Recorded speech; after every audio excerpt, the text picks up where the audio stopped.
एक साइकिल में प्रेगनेंसी होने के, कंसीव करने के चांसेस को नेचुरल तरीके से कैसे बढ़ाया जा सकता है, इसके बारे में मैं आपको इस वीडियो में बताऊंगी। Hi, I am doctor Rajni and I am a fertility expert at Nitin hospital Patiala.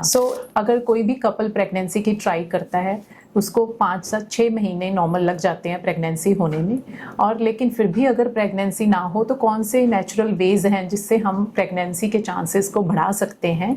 तो उसमें ये कुछ तरीके हैं।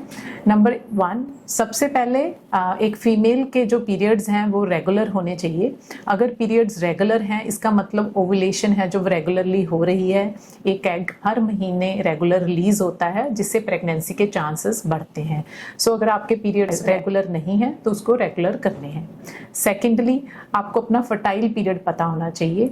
इसमें क्या है कि जब भी महीना शुरू होता है तो हर महीने में एक एग फर्स्ट डे से बनना शुरू होता है और 10th to 17th डे के अंदर वो मैच्योर होता है, और मैच्योर होने के बाद वो फॉलिकल से बाहर निकलता है जिसको ओवुलेशन कहा जाता है। वो नेक्स्ट 12 to 24 आवर्स में ये फर्टिलाइज और होता है और प्रेगनेंसी होती है। अगर आपके पीरियड्स रेगुलर हैं तो आपका फर्टाइल पीरियड है वो 10th डे से 17th डे तक है, तो उसमें प्रेगनेंसी की ट्राई की जा सकती है और जिससे प्रेगनेंसी के चांसेस काफ़ी बढ़ जाते हैं। तीसरा है कि अगर आप स्ट्रेस ज़्यादा है, आपका कोई डोमेस्टिक स्ट्रेस या फिर आपके प्रोफेशनल स्ट्रेस है, तो उसको अगर आप लोअर करेंगे, कम करेंगे, तो भी प्रेगनेंसी के चांस बढ़ते हैं। यही कारण है जब भी कपल्स घूमने जाते हैं बाहर, अपने प्रोफेशन और उसका स्ट्रेस कम करते हैं तो प्रेगनेंसी हो जाती है। स्ट्रेस लेवल्स आपकी हार्मोन्स को ख़राब करते हैं और प्रेगनेंसी को के चांसेस को कम करते हैं। और इसके बाद न्यूट्रिशन जो आप खाते हैं उसका बहुत बड़ा जो है रोल है आपकी हार्मोन्स में। आपको ये श्योर करना है कि आप जंक फूड कम खाएं। बाहर का खाना जिसमें बहुत सारे केमिकल्स हैं, सिंथेटिक सब्सटेंसेस हैं जो आपकी हार्मोन्स इफेक्ट करते हैं, एग की क्वालिटी ख़राब करते हैं, स्पर्म्स की क्वालिटी ख़राब करते हैं, उसको मिनिमम करना है।